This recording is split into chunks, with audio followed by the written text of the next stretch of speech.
moderator dan narasumber kita sebenarnya sudah tidak asing ya.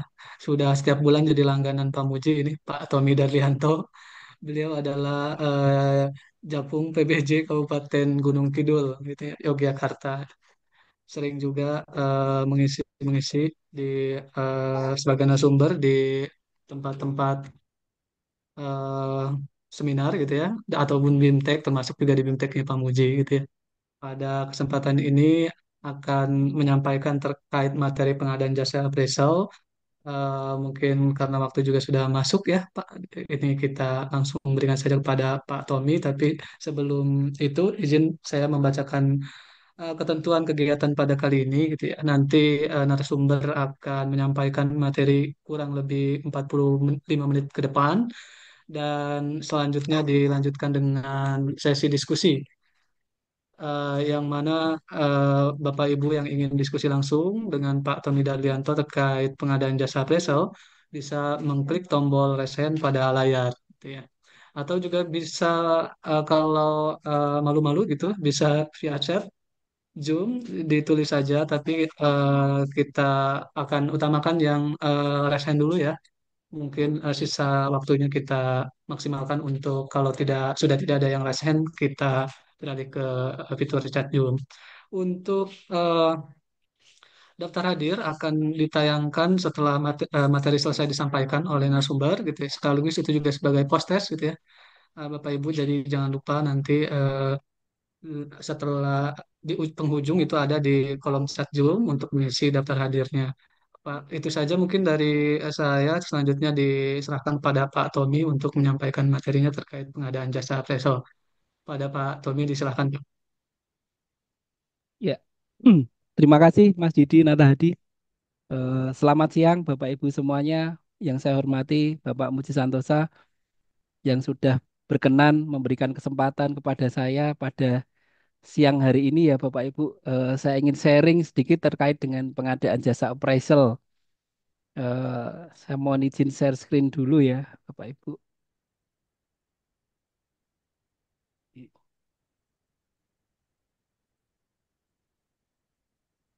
Sudah nampak Mas Didi? Oke, ya. Baik, Sudah, Pak. ya Bapak Ibu yang saya hormati, teman-teman semua, ini ada senior-senior saya juga di sini. Mohon izin saya tidak bermaksud menggurui ya. Saya sharing ya terkait dengan pengadaan jasa appraisal ini. Ya. Nah, outline materi kita pada siang hari ini ada dasar hukum, kemudian praktek pengadaan jasa penilai atau appraisal ya, kemudian yang ada di Gunung Kidul ini menggunakan pengadaan dikecualikan ya, gitu. Nah, kalau dari dasar hukumnya ini Bapak Ibu semuanya kita sudah sangat familiar ya, pasti Bapak Ibu sudah membaca berkali-kali juga Perpres nomor 46 tahun 2025, perubahan Perpres yang kedua. Kemudian ada SE Kepala LKPP nomor 1 tahun 2025, tindak lanjut dari Perpres ini ya. Eh, Kemudian penjelasan dari Perpres yang 46 2025 ini, kemudian ada Perlem LKPP nomor 5 tahun 2021 tentang pedoman pengadaan barang jasa yang dikecualikan pada pengadaan barang jasa pemerintah. Ya, kemudian ada Perlem LKPP nomor 12 tahun 2021 terkait dengan proses pengadaan melalui penyedia ya. Kemudian untuk eh, penilai publik ini sendiri ada regulasinya yang diatur dengan Peraturan Menteri Keuangan. Yang pertama itu diatur di 101 PMK 01 2014 tentang penilai publik. Kemudian ada perubahan yang pertama ini PMK nomor 56 tahun 2017. Kemudian yang terakhir ini PMK 228 tahun 2019 tentang perubahan kedua nilai publik ya. Nah, Bapak Ibu saya ingin bertanya kepada Bapak Ibu semua yang ada di Zoom meeting ini ya. Silahkan ditulis di kolom chat ya. Menurut Bapak Ibu yang sudah Bapak Ibu alami ya mungkin ya. Bagaimana sih praktek pengadaan jasa appraisal atau jasa penilai yang Bapak Ibu lakukan ya? Kalau sudah melakukan prosesnya apakah dengan pengadaan langsung atau dengan seleksi ya? atau bahkan sudah melakukan pengadaan jasa appraisal ini melalui apa mungkin eh, e-katalog gitu ya. Mungkin bisa ditulis di kolom komentar nih Bapak Ibu yang yang mungkin sudah melakukan praktek pengadaan jasa appraisal. Ya. Ada yang menuliskan di chat nggak ini Mas Didi? Oh, pengadaan langsung. Ada Bu Kris ini ya kayaknya ya. Ya, Mas. Ya, selamat siang Bu Kris. Oh, Pak Sidik ini juga ada pengadaan langsung ya. Oke, ada lagi yang lainnya mungkin ada yang seleksi? Oh, dengan pengadaan langsung. Oke, rata-rata pakai pengadaan langsung semua ini teman-teman nih ya. Baik. Nah, sebenarnya pengadaan appraisal atau jasa penilai ini tidak hanya dilakukan dengan pengadaan langsung ataupun seleksi ya Bapak Ibu ya. Tetapi bisa dengan pengadaan barang jasa yang dikecualikan ya.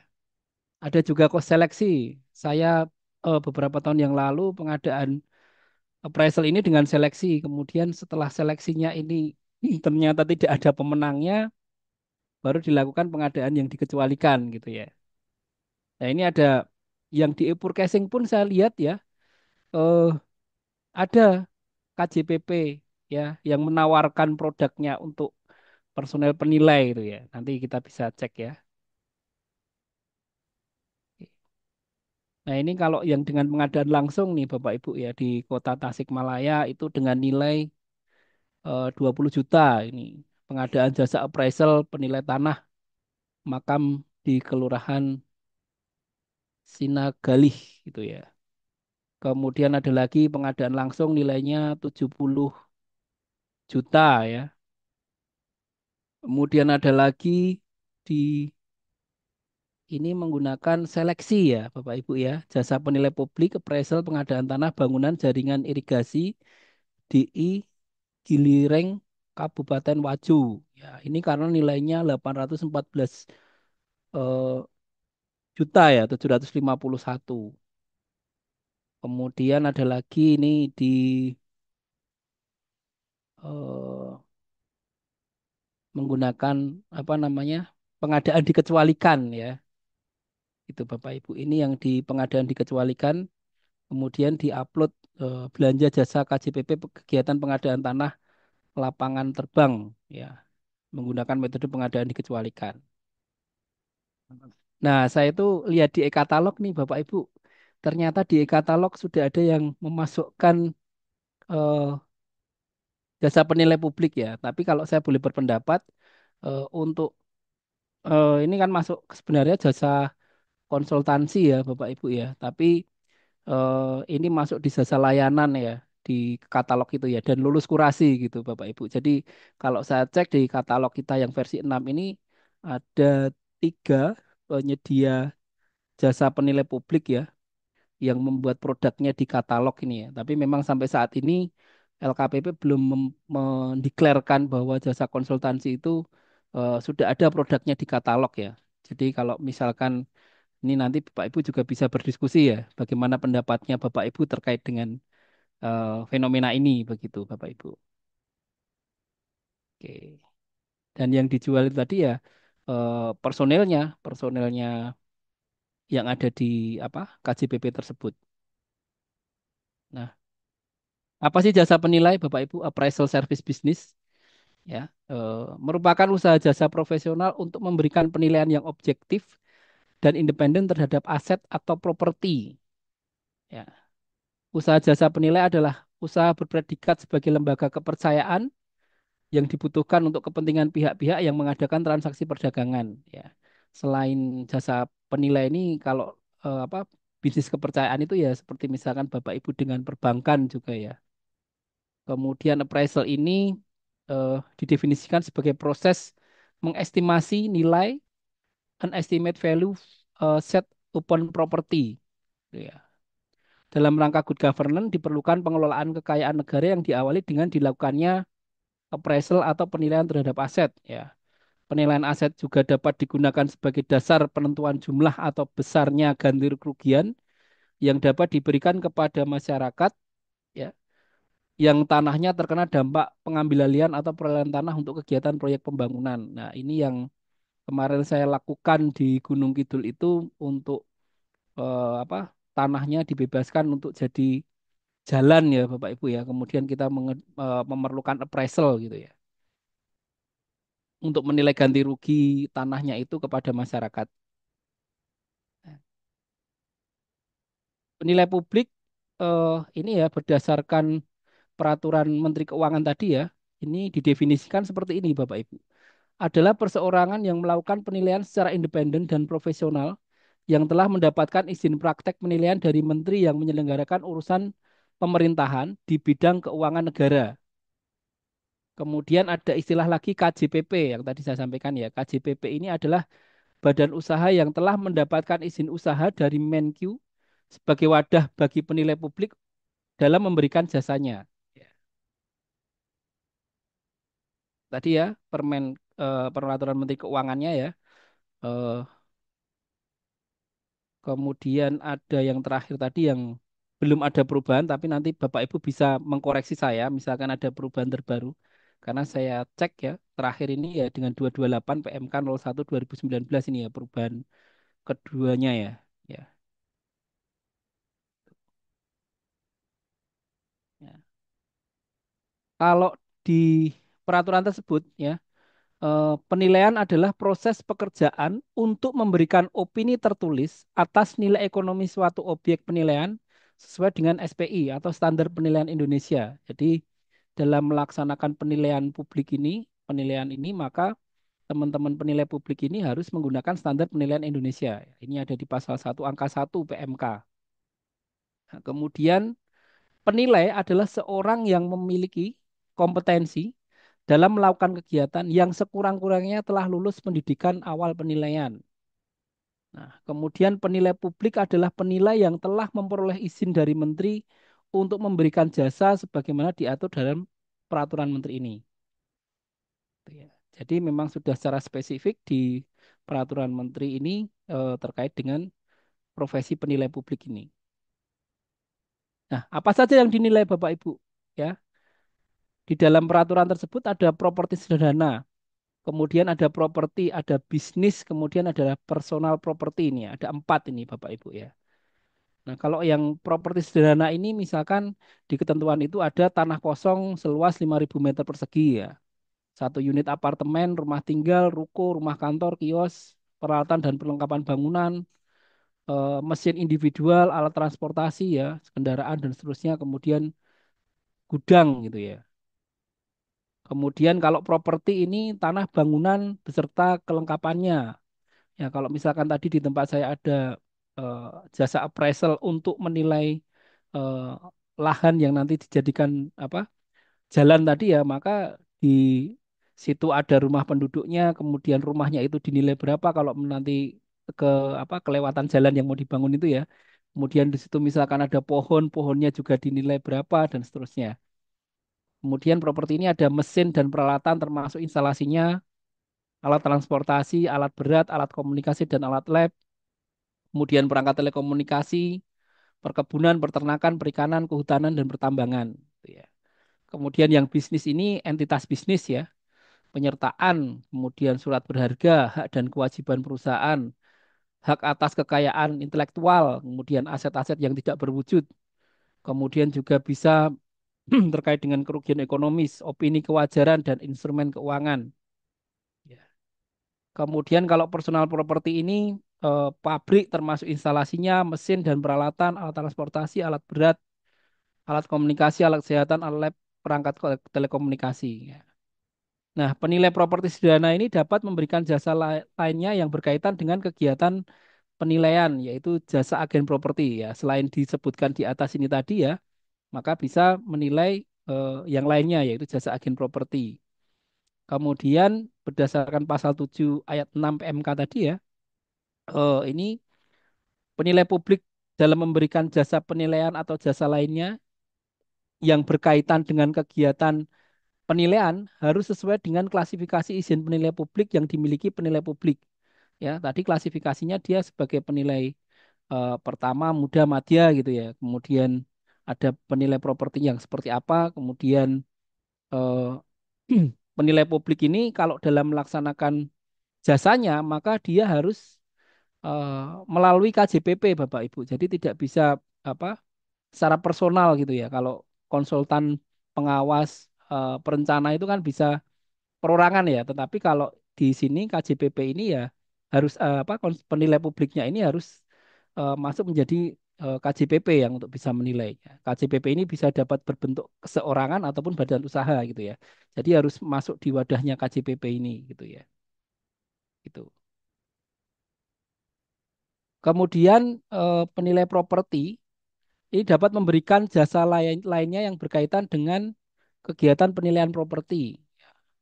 Contohnya ini Bapak Ibu, konsultasi pengembangan properti, kemudian desain sistem informasi dan aset, manajemen properti, studi kelayakan usaha, ya, jasa agen properti, pengawasan pembiayaan proyek, studi penentuan sisa umur ekonomis, studi penggunaan tertinggi dan terbaik, ya, kemudian studi optimalisasi aset.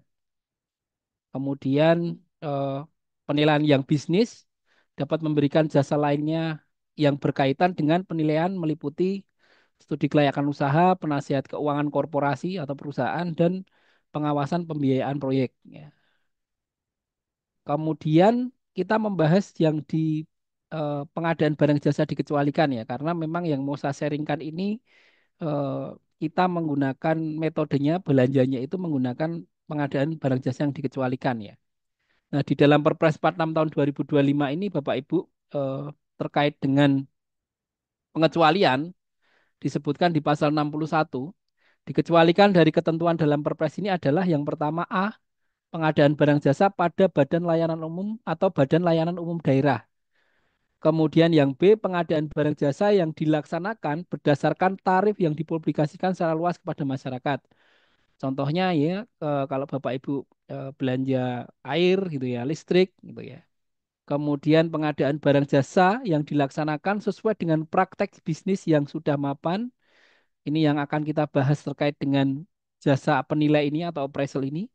Kemudian yang terakhir adalah pengadaan barang jasa yang diatur dengan ketentuan peraturan perundang-undangan lainnya. Nah, di pasal 1A-nya, pengecualian sebagaimana dimaksud ayat 1 tidak berlaku untuk kewajiban penggunaan produk dalam negeri dan produk usaha mikro dan usaha kecil serta koperasi. Artinya, walaupun ada pengecualian, tetapi tetap kita harus mengikuti kewajiban penggunaan produk dalam negeri ya. Belanja produk dalam negeri, belanja UMKM dan koperasi ini. Nah, kemudian untuk pengadaan barang jasa pada BLU, BLUD, ya, itu bisa diatur sendiri sesuai dengan ketentuan peraturan perundang-undangannya. Dan ketentuan lebih lanjut pengecualian ini diatur di dalam Perlem. Nah, berdasarkan Perpres ini, maka kemarin ada SE ya, Bapak Ibu ya, ada SE 1 2025, apabila Perlemnya itu belum dirubah ya, maka masih menggunakan peraturan-peraturan yang sebelumnya itu masih berlaku, begitu ya Bapak Ibu. Jadi kalau untuk yang saat ini di penjelasannya pelaksanaan Perpres ini ya, diaturnya begini di angka 5. Pada saat peraturan Perpres ini mulai berlaku pada tanggal diundangkannya tanggal 30 April ya, semua peraturan pelaksanaan dinyatakan masih tetap berlaku sepanjang tidak bertentangan dan atau belum diganti dengan peraturan LKPP pelaksanaan peraturan presiden ini. Nah, tadi saya sampaikan di awal bahwa untuk pengadaan dikecualikan ini masih menggunakan perlem yang lama ya, Bapak Ibu ya. Nah, perlemnya ini adalah Perlem nomor 5 tahun 2021 tentang pedoman pengadaan barang jasa yang dikecualikan pada pengadaan barang jasa pemerintah. Oke. Nah, sistematika Perlem ini ada judul, ada menimbang ABC, mengingat gitu ya. Memutuskan kemudian Perlem ini ditetapkan di Jakarta tanggal 4 Mei ya, ditandatangani oleh Pak Roni Dwi Susanto dan diundangkan tanggal 6 Mei 2021 ya. Di situ ada isi perlem ya, pasal-pasal tadi ya, pasal 1 sampai 10. Kemudian ada lampiran, di situ ada pendahuluan, kemudian menjelaskan terkait dengan pengadaan barang jasa di BLUD atau BLU, kemudian menjelaskan tentang pengadaan barang jasa yang dilaksanakan berdasarkan tarif barang jasa yang dipublikasikan secara luas kepada masyarakat ini tipe ya. Kemudian yang keempat adalah pengadaan barang jasa yang dilaksanakan sesuai dengan praktek bisnis yang sudah mapan. yang akan kita bahas terkait dengan jasa appraisal ini. Kemudian pengadaan barang jasa yang diatur dengan ketentuan perundang-undangan lainnya, kemudian ada pasal penutup dan ada lampiran 2 daftar pengadaan barang jasa yang dikecualikan pada pengadaan barang jasa pemerintah. Nah, di ketentuan pasal 2 dan pasal 5 ini Bapak Ibu ya, eh, jasa appraisal ini masuk pada pengadaan barang jasa yang dilaksanakan sesuai dengan praktek bisnis yang sudah mapan ya. Pengadaan barang jasa yang dilaksanakan dengan praktek bisnis yang sudah mapan itu meliputi jasa profesi tertentu yang standar remunerasi atau imbalan jasa atau honorarium, layanan keahlian, praktek pemasaran dan atau kode etiknya telah ditetapkan oleh kumpulan profesinya. Nah, kalau kita lihat ya tadi jasa appraisal ini kan ada standar remunerasi, ada asosiasi KJPP atau jasa penilai tadi ya, itu namanya MAPI, MAPPI ya. Itu dia yang mengeluarkan terkait dengan standar remunerasi untuk layanan mereka. Kemudian mereka juga ada kode etiknya ya. Kemudian eh, ada ditetapkan oleh perkumpulan profesinya tadi ya, MAPI tadi. Ya. Kemudian pemilihan penyedia dapat dilaksanakan melalui kompetisi, mengikuti lelang atau metode pemilihan lainnya ya. Kemudian pemilihan penyedia ini dilakukan bisa secara daring ataupun luring. Dan tata caranya melaksanakan kontrak dilakukan sesuai dengan mekanisme pasar. Gitu Bapak Ibu. Nah, siapa pelakunya untuk pengadaan barang jasa dikecualikan ini? Ya, sama seperti pada umumnya ya Bapak Ibu, ada PAKPA, ada PPK, ada pejabat pengadaan, ada pokja pemilihan kalau nilainya di atas 200 juta ya.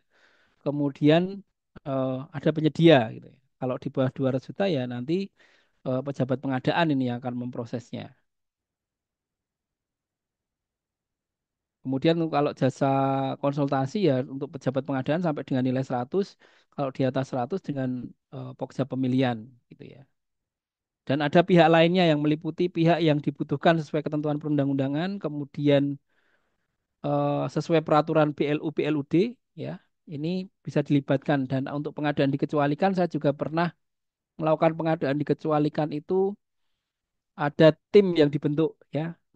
Misalkan waktu itu kami pengadaan dikecualikan pengadaan gamelan ya, itu ada tim teknis yang dibentuk oleh PPK ya. Nah, di lampiran satunya menyebutkan seperti ini Bapak Ibu. Pengadaan barang jasa yang dilaksanakan sesuai dengan praktek bisnis yang sudah mapan ya. Umum 41.4.1 umum ya. Pengadaan barang jasa yang dilaksanakan sesuai dengan praktek bisnis yang sudah mapan merupakan pengadaan barang jasa yang pelaksanaan praktek transaksinya berlaku secara umum dan terbuka sesuai dengan kondisi pasar yang telah memiliki mekanisme transaksi sendiri. Ya. Kemudian pengadaan barang jasa ini yang praktek bisnisnya sudah mapan ini dapat dilaksanakan melalui kompetisi, melalui mengikuti lelang, metode pemilihan yang lain seperti pembelian atau sewa, atau pemesanan, atau langganan, atau cara lainnya. Kemudian tahapan pengadaan barang jasa ini yang dilaksanakan sesuai dengan praktek bisnis yang sudah mapan terdiri atas tahapan perencanaan, persiapan pengadaan, persiapan dan pelaksanaan pemilihan, dan pelaksanaan kontrak. Ya, jadi hampir sama dengan proses bisnis pengadaan pada umumnya ya Bapak Ibu. Nah, kemudian terkait dengan ini lebih detailnya ya di situ ditentukan di angka 4.2.3 pengadaan jasa profesi tertentu yang standar remunerasi atau imbalan jasa honorarium layanan keahlian praktek pemasaran dan atau kode etik telah ditetapkan oleh perkumpulan profesinya. Pengadaan dilakukan melalui tahapan berikut. Ya. Perencanaan, persiapan pengadaan, persiapan dan pelaksanaan pemilihan penyedia, kemudian pelaksanaan kontrak. Ya. Di perencanaan ini ya sesuai dengan pedoman perencanaan ya Bapak Ibu. Kita tahu ada perlem perencanaan ya. Kemudian menyusun RAB memperhatikan standar remunerasi yang diterbitkan oleh Asosiasi Jasa Profesi. Dan kebetulan kalau tadi ya saya sampaikan di jasa penilai ini ada asosiasinya, ada MAPI tadi Bapak Ibu. Jadi kita menggunakan standar remunerasi yang diterbitkan oleh MAPI tadi. Ya.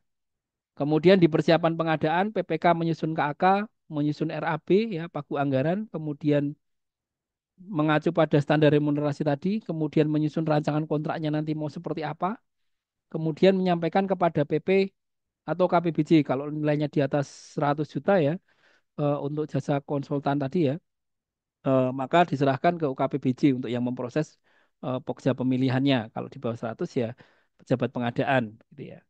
Kemudian persiapan dan pelaksanaan pemilihan penyedia bisa melalui kompetisi, metode lainnya, pembelian, sewa, pemesanan, langganan, cara lainnya paling banyak 200 juta dilakukan oleh pejabat pengadaan ya. Ini kalau untuk yang di perlem dikecualikan seperti ini ketentuannya. Kemudian PP Pokja dapat dibantu tim teknis dalam menyusun kriteria teknis dan perkiraan harga. Kemudian di pelaksanaan kontrak ini Bapak Ibu ya, di pelaksanaan kontrak ini nanti proses pelaksanaan pekerjaan, kemudian sampai kepada pembayaran kepada penyedia berdasarkan surat perjanjian kerja atau surat perjanjian.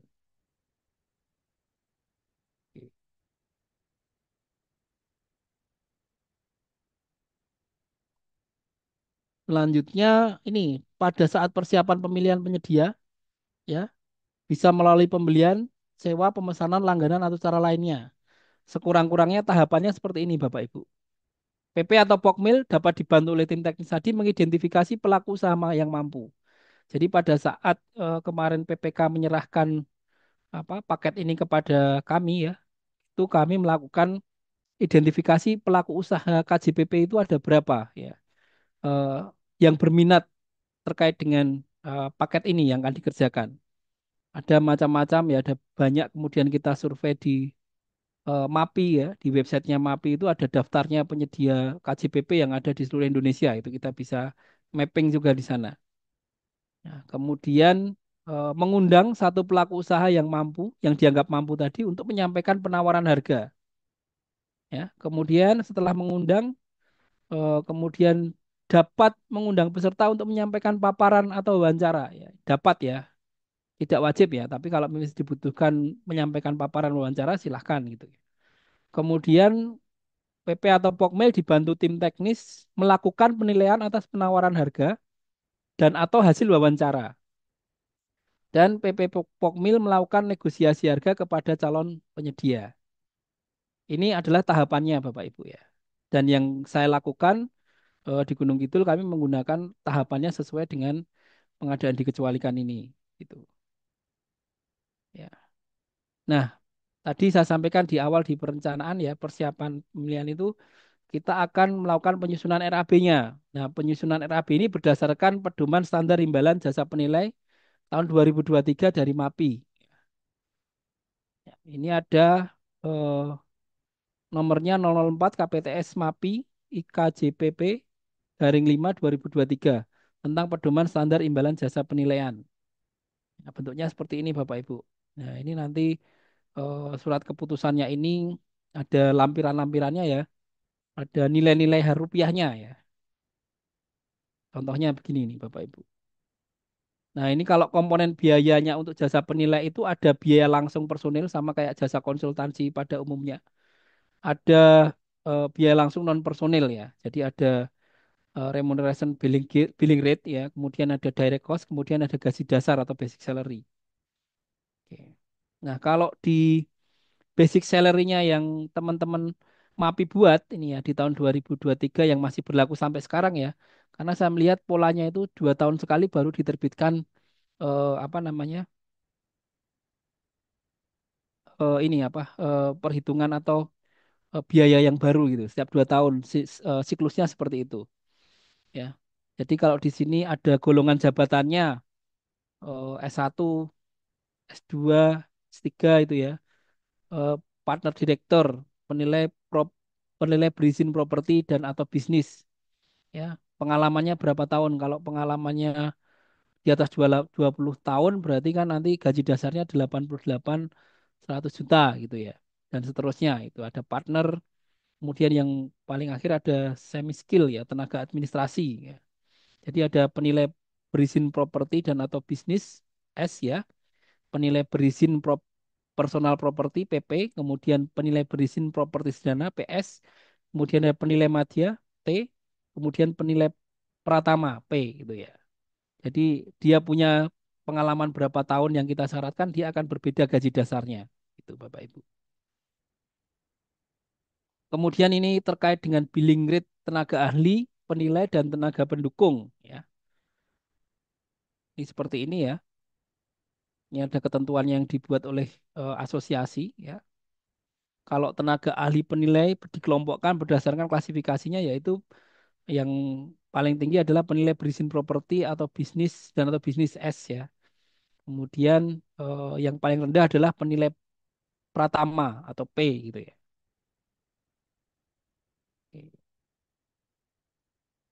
Nah, ini kalau billing rate harian tenaga ahli penilai dan tenaga pendukung adalah sebagai berikut. Ya, penilai berizin properti atau bisnis ya. Ini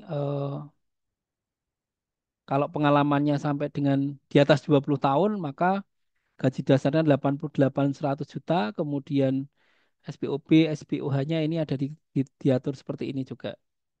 Sampai kemudian ke penilai pertama yang paling bawah, kemudian tenaga administrasi dan seterusnya. Ya. Kemudian ini ada billing rate tenaga ahli dari profesi lain. Kemudian ini ada standar perhitungan imbalan jasa penilaian, penilai real property ya. Ya. Kemudian eh, format perhitungan besaran imbalan jasa penilai. Ya. Ada biaya personilnya, nanti butuhnya kualifikasinya tenaga ahlinya apa saja dan saat PPK menyusun apa? Menyusun biaya-biaya ini maka akan dipertimbangkan butuh penilai berizinnya berapa, berapa orang gitu, berapa lama. Oh, ya. Penilai madanya ada berapa ya. Ini tergantung dari eh, apa namanya paket yang akan kita nilaikan gitu ya Bapak Ibu ya.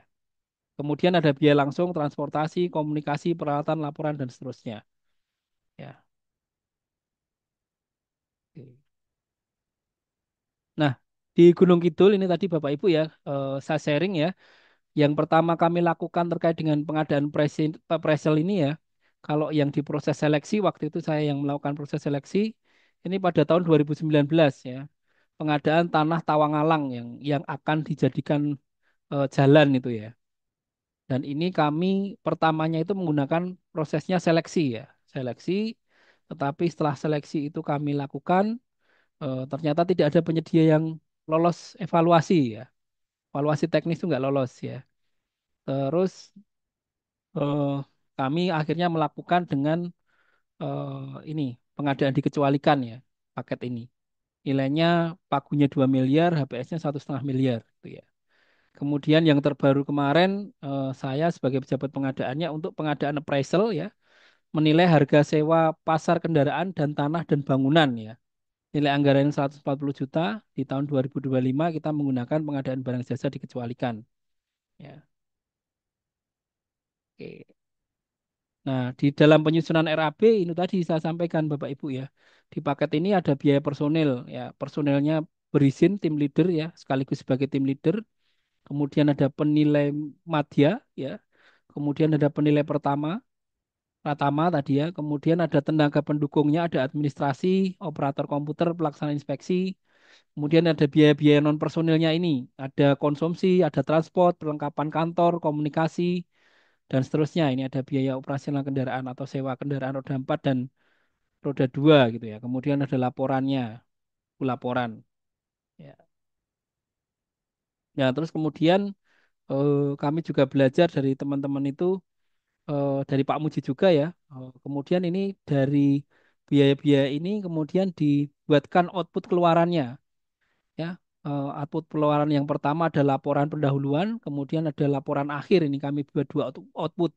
Yang output pertama kita presentasikan 15%, yang output keduanya kita prosentase 85% ini Bapak Ibu ya. Nah, ini walaupun 11% tapi 11/12 itu ya. 12% ini teman untuk PPN-nya. Kemudian proses identifikasi KJPP ya.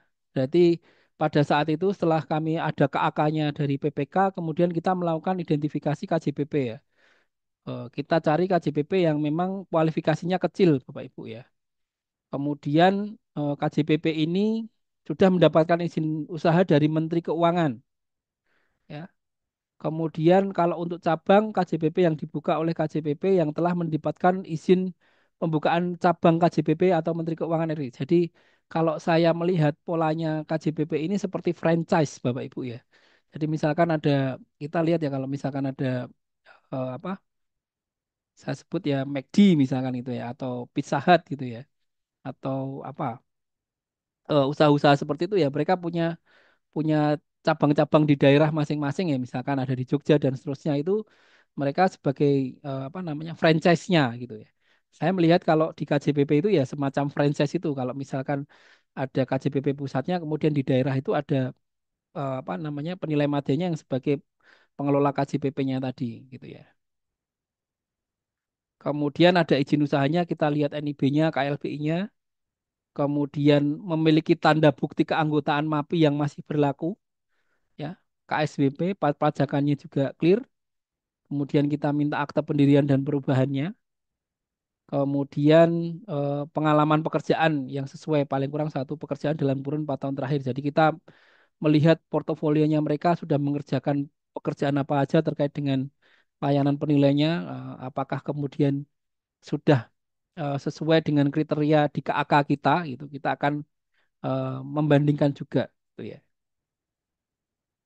Nah, ini ada yang berita acara identifikasi. Jadi kita mengidentifikasi ada juga KJPP yang sudah menyampaikan proposalnya kepada kami dan kita lihat, kita evaluasi ya. Kemudian kita mapping terkait dengan pertimbangan waktu, pertimbangan lokasi ya, kemudian pertimbangan biaya dan seterusnya. Kita akhirnya menetapkan salah satu penyedia KJPP yang akan kita tunjuk untuk melaksanakan pengadaan dikecualikan ini, melaksanakan tadi penilaian terhadap apa perumahan dan eh, transportasi tadi, Bapak Ibu. Nah, setelah kita mengundang penyedia tadi ya, kita meminta penyedia itu menyampaikan dokumen penawaran teknis dan harganya ya. Penawaran harga, kemudian menyampaikan pengalaman perusahaannya juga ya. Kemudian menyampaikan proposal teknis. Nanti metodenya akan menggunakan apa untuk melakukan penilaian ini ya. Kemudian ini penawaran harga. Jadi ada penawaran ini mereka sampaikan kalau kami metodenya kami kemarin membuat dokumen pemilihan juga untuk pengadaan dikecualikan ini. Kemudian kami membuat apa? Kami sampaikan ke penyedia itu melalui email resmi yang dibuat oleh pejabat pengadaan. Kemudian nanti penyedia akan menawarkan apa menyampaikan dokumennya ya melalui email resmi yang kita tetapkan tadi, gitu ya. Nah, evaluasinya Bapak Ibu setelah penawaran tadi masuk, maka kita mengevaluasi dari sisi administrasi dan kualifikasinya penyedia tadi ya. Kemudian kita mengevaluasi teknis ya, dokumen-dokumen teknis yang kita persyaratkan ya. Kemudian saya dan kita melakukan wawancara atau klarifikasi terkait dengan penawarannya, terkait dengan proposalnya, terkait dengan metodologinya ya. Kemudian melakukan negosiasi teknis dan harga ya terhadap penawaran harganya tadi. Dan Bapak Ibu, eh, manakah cara pemilihan jasa penilai atau jasa appraisal yang paling tepat nih Bapak Ibu ya? Jadi kalau saat ini kan banyak model ya, bisa dengan pengadaan langsung seperti tadi yang Bu Kris sampaikan, tapi juga ada yang seleksi ya, tapi juga ada yang seperti saya pengadaan dikecualikan ya. Dan ini nanti kita bisa berdiskusi mana sih apa pengadaan yang paling efektif gitu ya untuk proses pengadaan jasa appraisal ini. Karena memang di dokumen pengadaan dikecualikan ya di Perlem itu jasa penilai atau jasa appraisal ini termasuk yang bisa dikecualikan gitu ya. Dan tadi juga saya sampaikan ya sudah banyak KJPP yang membuat apa produknya juga di e-katalog begitu. Nah, mungkin ini teman-teman semua yang bisa saya sampaikan. Nanti kita banyak diskusi saja dan saya akan share beberapa apa dokumen-dokumen yang sudah saya kerjakan begitu. Mungkin begitu Mas Didi, saya kembalikan ke Mas Didi. Terima kasih. Ya, baik. Terima kasih Pak Tommy gitu ya. Eh, Selanjutnya kita masuk ke sesi diskusi bagi Bapak Ibu yang ingin diskusi langsung terkait pengadaan appraisal dengan Pak Tommy gitu ya. Silakan untuk mengklik tombol raise hand. Ya, menarik sekali tadi ya, pengadaan appraisal ini banyak ya ininya, caranya gitu ya di beberapa daerah. Tadi bahkan di di chat itu ada yang menggunakan Pokmas, Pak. Itu Kelompok eh, masyarakat atau gimana? Menggunakan Pokmas ya, Mas. itu dari Pak Kapasa itu ya. Oh Ya, ya, baik, disilakan Bapak Ibu. Ada yang ingin diskusi langsung dengan Pak Tommy atau sambil menunggu eh, Bapak Ibu. Ah, ini Pak Sidik Widiantoro. Silakan Pak, langsung saja. Bismillahirrahmanirrahim. Assalamualaikum warahmatullahi wabarakatuh. Waalaikumsalam warahmatullahi wabarakatuh. Waalaikumsalam Eh, warahmatullahi eh, wabarakatuh. betul memang biasanya kami ini ada PL untuk pengadaan yang apresial ini. Ini kalau kita dengan proses, kalau kita dengan pengadaan yang di pengecualian ini, kalau di atas 200 juta, apakah juga dengan seleksi? Itu yang pertama. Karena kami ini juga lagi dihadapkan pada satu problem juga ini. Ada di perubahan ini pengadaan 500 juta untuk jasa apresial ini. Sementara waktunya kan lumayan kan ini Mepet ya Pak ya. apa lumayan sempit ini ya waktunya lumayan ini. Kalau mepet iya. Jadi kalau umpamanya saya minta masukan dari Pak Tommy ini Jin, kalau sekarang ini ada 500 juta itu kira-kira supaya kami bisa mengeksekusi jasa apresial itu kita menggunakan apa? Itu metodenya. Apakah dengan katalog? Kalau pengadaan langsung kan mungkin anu ya kalau di dengan jasa apa? Dengan pengecualian itu mungkin bisa juga. Nggih, kami minta masukannya itu Pak ketika kami ada pengadaan yang 500 juta itu kira-kira yang tepat untuk kami itu apa itu. Oke, mungkin itu dulu Pak. Terima kasih. Ya, terima kasih. Silakan Pak Tommy, Ya, bisa langsung. ya terima kasih Pak Sidik Widiantoro ya. Jadi kemarin tuh yang saya hadapi juga nilainya 140 juta itu kan nggak bisa nih mau PL gitu ya. Karena kan nilai PL itu di bawah 100 gitu Pak. Iya, Ya, untuk jasa konsultansi. Dan jadi kemarin kami memutuskan untuk yang pengadaan jasa appraisalnya ini menggunakan pengadaan dikecualikan. Ya, memang sebenarnya tahapan-tahapan yang saya lakukan ini ya mirip-mirip dengan penunjukan langsung ataupun pengadaan langsung ya Pak ya.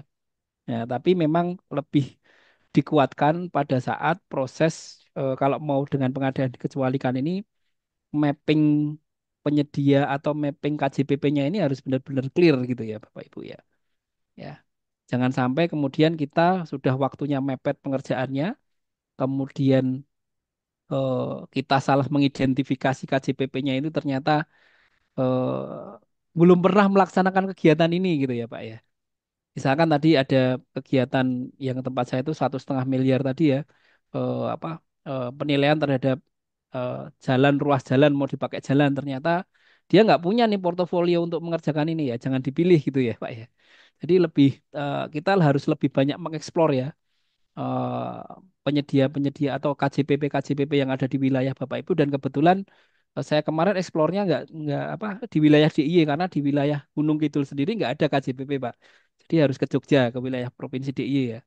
Jadi di Provinsi DIY ini kita mapping berapa penyedia KJPP, kemudian kita datangi, kita apa istilahnya kita klarifikasi ya kita mau ada paket seperti ini, kita minta portofolionya seperti apa ya. Kemudian kalau misalkan dengan paket ini berminat seperti apa gitu ya. Jadi kita harus mendalami langsung gitu, Pak. Ya, jangan sampai kemudian apa salah memilih KJPP-nya gitu ya. Walaupun memang KJPP itu ya semuanya pasti bisa mengerjakan ini, tapi kan kita melihat pengalaman portofolionya juga. Nah, kalau saran saya dengan waktu yang relatif sempit ini Bapak Ibu ya, mengerjakan pekerjaannya itu berapa lama? Karena sudah sekarang sudah di bulan apa Pak Oktober ya, Oktober Pak. Oktober Ya. November ya itu butuh berapa tenaga ahli itu juga nanti harus dibutuhkan. Tenaga penilainya itu harus berapa itu supaya bisa mengerjakan misalkan targetnya Bapak harus selesai dalam waktu 30 hari ya. Kita juga 30 melihat hari kesediaan rekaman. Betul. ya 30 hari ini dia punya personil-personil enggak gitu. Jangan-jangan dia nggak punya personil yang memang kredibel untuk itu kan ada penilai tadi ada penilai madya tamanya Betul. kemudian penilai properti dan seterusnya Maka itu harus harus melakukan pendalaman-pendalaman seperti itu ya Pak ya. Jadi kalau yang paling memungkinkan saat ini ya kalau saya sebagai bapak di posisi bapak dengan menghadapi 500 juta ini tadi ya dengan pengadaan dikecualikan Pak. Tapi ya memang semua proses harus kita dokumentasikan betul-betul karena mungkin nanti ada apa kenapa kok harus ini kenapa kok tidak yang ini gitu ya pasti akan ada pertanyaan-pertanyaan itu dan kertas kerja kita yang akan berbicara seperti itu Pak nanti Pak pada saat kita diperiksa kenapa kita tidak memilih yang ini dan yang itu gitu ya ini yang harus disiapkan gitu Pak mungkin itu yang bisa saya sampaikan Pak Sidik ya Oke, boleh Pak, anu anu silakan melanjutkan silakan sedikit. Oke. ya silakan Pak Jadi jadi prosesnya kayak pengadaan langsung juga berarti Pak ya, yang ini tuh. ya mirip-mirip ya Betul saya betul ya buat Pak ya. dokumen pemilihannya Oke. saya kemarin membuat dokumen Oke. pemilihannya dari dokumen pengadaan langsung ataupun penunjukan langsung gitu ya. Kita mix gitu ya. Kita rubah menjadi dokumen pengadaan dikecualikan. Nanti Oke. Bapak Ibu bisa Memang kalau download itu oke. ya. Oke. Gimana Pak? Jadi di tempat kami memang tidak banyak Pak KJPP. Di tempat Ya. kami di Bapak di mana daerah Pak? Kalimantan Tengah ini, Kalimantan di Tengah ada berapa nanti pas ini bisa di kami dicek ya. tidak ada. Di Palangkaraya Pak yang ada nanti itu Pak. Palangkaraya. Ya nanti bisa masuk ke websitenya MAPI juga Pak. Oke. Di daerah Di MAPI Palangkaraya tadi itu itu, Pak ya. oh, MAPI, websitenya MAPI, Iya, MAPPI itu. Nanti ada listnya Pak. betul Pak Penyedia-penyedia ya. itu gimana? Dan saya menggunakan ilmunya Mas Agus Arif Rahman ya. Coba dilihat juga itu di Google itu. Kan kalau kita ada usaha di Google itu kan kita bisa Oke. lihat ratingnya juga, Pak. Ya, kredibel atau tidak itu biasanya kalau ratingnya bagus ya, dia akan banyak dapat bintang, reviewnya banyak gitu ya. Apakah Itu bisa salah juga satu. dengan justifikasi kita pernah menunjuk dia Pak? Kami kan sudah pernah melakukan itu juga. Jadi Oke. ada dua kegiatan di 2 tahun yang lalu kalau nggak salah itu. Itu Ya. juga kita menggunakan yang hal sama itu. Ya bisa, Pak. Kalau itu memang pekerjaannya Kita apa menunjuk itu namanya bagus salah gitu satu ya. justifikasi teknisnya mungkin juga Ya. dia kita pernah Oke, karena ya. ada juga begini, Jadi Pak. artinya bisa KJPP juga ya itu Pak justifikasinya itu. betul ya, tapi ada juga KJPP tadi kan saya bilang mirip franchise kan tadi ya, Pak ya. Mungkin KJPP tadi itu sudah berganti apa namanya kepemimpinannya juga gitu ya. Nah, itu Oh perlu iya iya iya. dilakukan klarifikasi ya. Jangan-jangan Ya, dulu waktu tahun 2002 itu 2022 misalkan KJPP-nya itu ya, pimpinannya saya gitu ya. Tapi ya, kemudian sekarang di 2025 udah ganti Mas Didi. Mungkin juga terjadi betul. seperti itu. Jadi memang harus dilakukan apa pendalaman terkait itu ya. Jangan sampai kemudian oh ternyata recordnya jadi jelek gitu. Ya. Oh ternyata habis kepemimpinan ini pekerjaannya malah nggak banyak misalkan. Ya itu menjadi pertimbangan-pertimbangan Bapak ya. Ya tetap harus kita lakukan penelaahan lebih lanjut ya. Seperti itu. Dan Ya, semuanya didokumentasikan Pak, saran saya Pak. Gitu. betul Pak. Jadi memang 500 ini kan 500 juta ini karena ada 3 lokasi yang memang nggak terlalu jauh di saat yang dua Oke. satu kecamatan, yang satunya beda kecamatan. Jadi ada 3 lokasi itu Pak sebenarnya. Ya, lokasi ya. Iya, betul betul. Nggih, nggih. Tapi nanti mau dijadikan satu penilai ya gitu ya Pak, dari untuk Iya, tiga satu lokasi ini memang ya. di dalam DPA-nya satu penil anu Pak, Oh, satu oh, satu ya DPA-nya ya. Oke. 31 iya. Nggih, nggih. DPA satu untuk tiga lokasi gitu ya. 3 lokasi, nggih. Nggih, Ya. terima kasih Pak sudah Siap, menangkap Pak itu. Sidik ya. Izin nanti kalau umpamanya saya menghubungi Pak Tommy, Oh, nanti siap. saya WA. Kalau ada Siap nanti kita nomornya, sharing-sharing, Pak. nggih. Ya. Kebetulan saya kelahiran Condong Catur, Pak. Oh, sih. Tapi Jogja juga. lama di sana ini, Pak kayaknya. Ya. Nggih, lama di sana, Pak. Setelah selesai kuliah saya ke sini, Pak. Wih, mantap, mantap. Jadi orang Keren, Kalimantan. keren. Ya. Nggih, Pak. Matur nuwun, nggih. Matur nuwun, Assalamualaikum. nggih, Pak Sidik. Baik, Waalaikumsalam. baik kita lanjut Kak. Selanjutnya Ibu Asriana. Silakan Pak, Bu, untuk mengaktifkan layar dan mic-nya. Ibu Asriana, Ya. ya, silakan. Oh, Bapak. Oh, Assalamualaikum Bapak. warahmatullahi wabarakatuh. Bapak ya, Ya, silakan. eh ini Pak, Waalaikumsalam, Pak. kebetulan di kami ini di Perumahan Anggaran ada pengadaan tanah senilai kurang lebih 150. Cuma kami bingung karena antara Perlem LKPP nomor 5 dengan Perlem LKPP 12 itu dua-duanya menyebut kata-kata aprisal di dalamnya. Kemarin sempat kami ingin ke Perlem LKPP 12 karena ada contoh, ada kata-kata di situ untuk kontrak lamsam, jasa konstruksi, jasa konsultasi non konstruksi itu menggunakan kontrak lamsam tertulis contohnya aprisal. Tetapi kami buka lagi di Perlem LKPP nomor 5 mengenai pengadaan dikecualikan, di situ juga tertuang mengenai eh, jasa penilai. Nah, Ya, kami ingin kejelasan di situ yang mana mau dipakai. Yang kedua, toh kalau kami menggunakan Perlem LKPP nomor 5, apakah ini harus menggunakan by system kah atau seperti apa? Kalau bisa Pak, ada contohnya yang bisa kami tiru-tiru sedikit karena kami jujur baru bingung ini menggunakannya metode apa. Karena di tata cara pemilihannya untuk Perlem LKPP nomor 5 itu tertuangnya itu melalui pembelian, sewa, pemesanan, langganan, terus cara lainnya. Nah, kebetulan kami sebelumnya ini pernah juga menggunakan jasa aprisal. Apakah kami bisa langsung ke situ saja? Karena artinya sudah 2 kali dipakai, itu sudah apakah termasuk langganan atau seperti apa? Mohon penjelasannya, Pak. Makasih, Pak. ya. Terima kasih Pak. Siapa ini Pak Asriana ya? Ya, Oke, baik Pak. Jadi memang di Perlem itu ya bisa disebutkan di Perlem tadi ya di Perlem 5 maupun 12 ya pilihan ini kan banyak Pak yang mau dipakai. Nah tadi kalau anggarannya 150 juta kan nggak bisa dengan pengadaan langsung ya. Pengadaan langsung karena memang di bawah 100 kan harusnya pengadaan langsung jasa konsultasi non konstruksi itu. Nah kemudian sama case-nya di tempat saya seperti itu ya. Dan prosesnya itu tadi saya sampaikan seperti yang saya jelaskan ke Pak Sidik tadi, Pak. Ya, kemudian nanti kalau saya menggunakan pengadaan dikecualikan itu saya siapkan email pribadi, email ini ya, email yang khusus untuk apa menyampaikan dokumen, kemudian menyampaikan penawaran penyedia gitu. Walaupun penyedia juga menyampaikannya melalui dikirimkannya juga ada Google Drive-nya itu juga boleh gitu ya.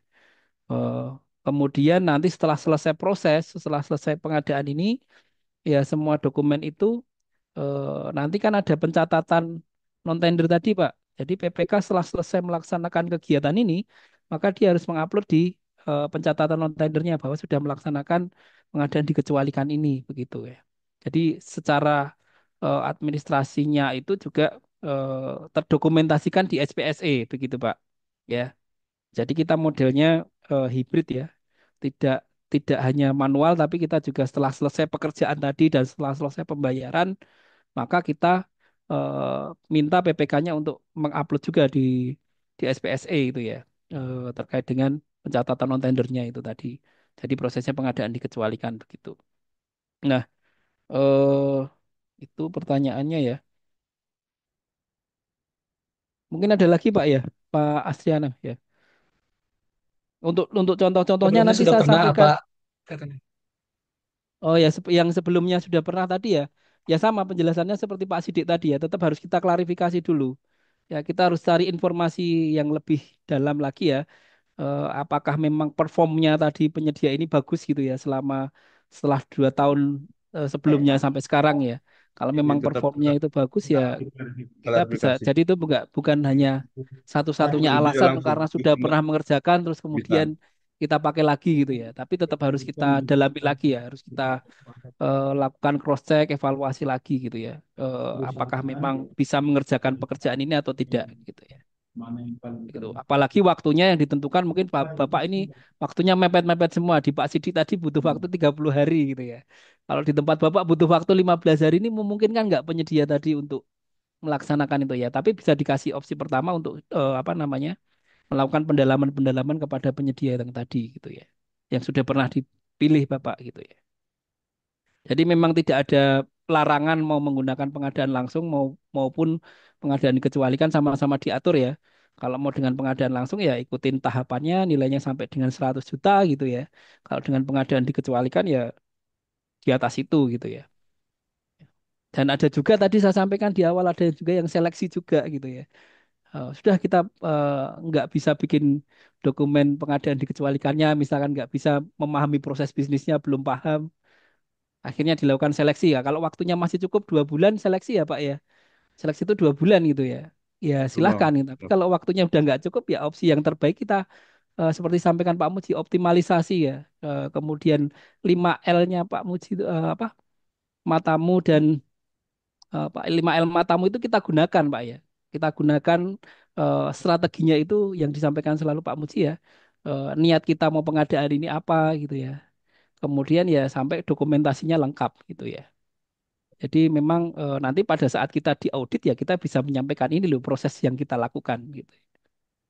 Begitu Pak As ya. Terima kasih banyak Pak atas Ya, pencerahannya. oke. Semoga lancar Pak ya. Siap Pak, siap. Pelaksananya Pojapa Minta pemilih tolong ya Pak. Pak Toto? Ya, Yes, Yang nilai silakan. 500 itu pelaksananya Pokja pemilih ya Pak Tommy izin. Pelaksananya Pokja pemilih ya. ya kalau pelaksananya di pengadaan Pokja Pak ya, dikecualikan yang tadi, melaksanakan Pak ya untuk pengadaan langsungnya Pokja itu Pak. Ya. ya pengadaan dikecualikannya kalau nilainya 500 juta tadi ya harus Pokja Pak. Tapi kalau di bawah apa 200 tadi kan bisa pejabat pengadaan gitu ya. Gitu Pak. Ya, Nanti oke, contohnya saya makasih. sampaikan ke Oke. link tadi ya. Gitu Pak Asriana Baik, dan Pak Sidik. baik. Ya, cukup ya Pak Asriana. Ya, Cukup kita lanjut ke Bu Kris. Silakan Bu Kris. Ya, terima kasih Mas Sidik. Mas, saya itu mau tanya karena kalau saya melihat Ya, ini Bu Kris. Mas Tommy, ini Ya, kan antara antara pengadaan langsung atau dengan sistem dan pengadaan pengecualian itu kan kayaknya tak lihat juga hampir sama ya. Selama ini kami memang tidak memakai pengecualian gitu ya, pengecualian. Jadi ya. kami juga memakai Nilainya eh, berapa Bu di tempat Ibu? aturan-aturan di bawah 100 Oh, di bawah sehingga 100 ya. PP yang melaksanakan itu gitu, pejabat pengadaan yang Oke. melaksanakan. Itu yang Ya, pertama karena saya belum tahu fleksibilitasnya, maksudnya dengan pengadaan pengecualian itu di mananya gitu, di mana yang lebih fleksibel gitu loh. Karena sebetulnya kan hampir sama gitu. Tetap kita verifikasi dan sebagainya itu tetap sama. Meskipun kayak yang barusan saya tanda tangan kontraknya itu ya. juga eh, dia kalah meskipun kemarin kita pakai gitu. Yang Semarang kalah, Ya, yang ya. menang ini yang Jogja gitu. Seleksi itu Bu. Ya, tetap kita Seleksi. meskipun pengadaan langsung tetap kita uh, kompetisikan pasti gitu. Oh, Yang penting kompetisikan. Ya. secara kualifikasi dia udah masuk dulu gitu. Dua-duanya tinggal nanti Oke. kita akan kompetisikan masalah harga juga gitu. Itu. Oke. Kemudian yang menjadi itu yang pertama. Kemudian yang kedua, kemarin itu baru kali ini ada pertanyaan, Bu, kalau dengan harga sekian kira-kira gimana gitu. Wah, lah ini kok malah tanya saya gitu. Kan harusnya Hmm. menurut saya mereka sudah mungkin karena baru-baru juga ya. Tapi dia Oke. secara kemampuan pengalaman sih sudah oke gitu. Jadi itu tetapi ya saya bilang kalau memang kemudian kami juga menggunakan harga tanda kutipnya kami sudah ada pagu anggaran segitu, kemudian kami mempunyai HPS segitu, itu berarti kan kami sudah melakukan melakukan juga studi kelayakan sebelum kami mengusulkan untuk pagu anggarannya yang jelas nanti definitif dan kami membuat HPS. Makanya mungkin mohon mohon arahan Mas Tommy nih. Karena ini kebetulan juga kami rumah sakit semakin memperbanyak, memperluas pengadaan-pengadaan tanah di situ. Matur nuwun Mas Tommy. Oke. Ya, Bu. Ya kalau misalkan tadi ya, memang tidak ada larangan menggunakan pengadaan langsung ya, dengan sistem tadi maupun dengan pengadaan dikecualikan, maupun mau seleksi gitu ya. Tapi kalau yang e-katalog ini, saya masih belum bisa justify ya Bu ya. Tapi memang ada beberapa penyedia KJPP yang memang sudah mengupload produknya gitu ya di situ ya. Tapi kalau saya sendiri apa pedoman bahwa pengadaan di Perpres itu karena barang, jasa lainnya, jasa apa konsultansi ya, kemudian barang gitu ya. Tapi ini masuknya kalau di katalog tadi masuknya di jasa layanan gitu ya. Jadi ada terminologi baru di dalam katalog itu masuk ke jasa layanan nih.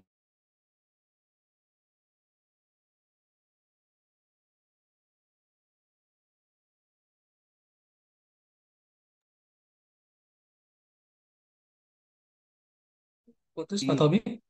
Kayaknya putus ini. ya. Ini masih saya cari terus ini gitu ya. Jadi kalau yang untuk katalog saya sarankan jangan dulu deh gitu ya. Kita pelaku pengadaan kita masih ada model yang lainnya nih, pengadaan langsung ataupun pengadaan dikecualikan atau kalau misalkan masih waktunya seperti tadi ya, nilainya besar harus seleksi masih ada waktu ya, silahkan dengan apa namanya eh, seleksi gitu ya. Nah, kemudian kalau tadi disampaikan Ibu terkait dengan yang kedua tadi ya harganya, dia dia itu menawar harga gitu ya maksudnya Bu atau bagaimana? Minta eh, Dia sudah memberikan appraisal, katakanlah tanah di sebelah oh kantor saya itu yang dekat dengan sungai-sungai itu 1,2 gitu ya, 1,2. Apakah ini udah pantas lah gitu. Jadi bargainingnya dengan kami seperti itu.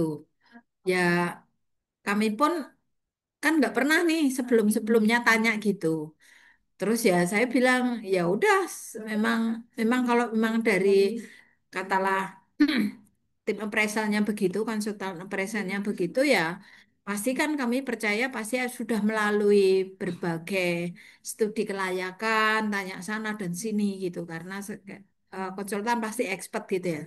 Nah itu kami kan juga sudah melakukan sebuah acuan meskipun acuan tidak menjadi kerugian negara di dalam harga HPS kami gitu.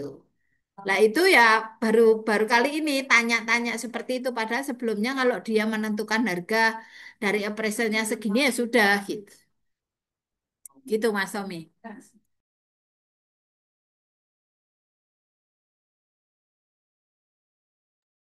Mas Tommy terpental apa ya ini? Ya, sepertinya keluar dari Zoom. Iya Mas Yudi. Dia kayaknya Gunung Kidul mendung ini Mas. Mm. Tempatku mendung sebenarnya.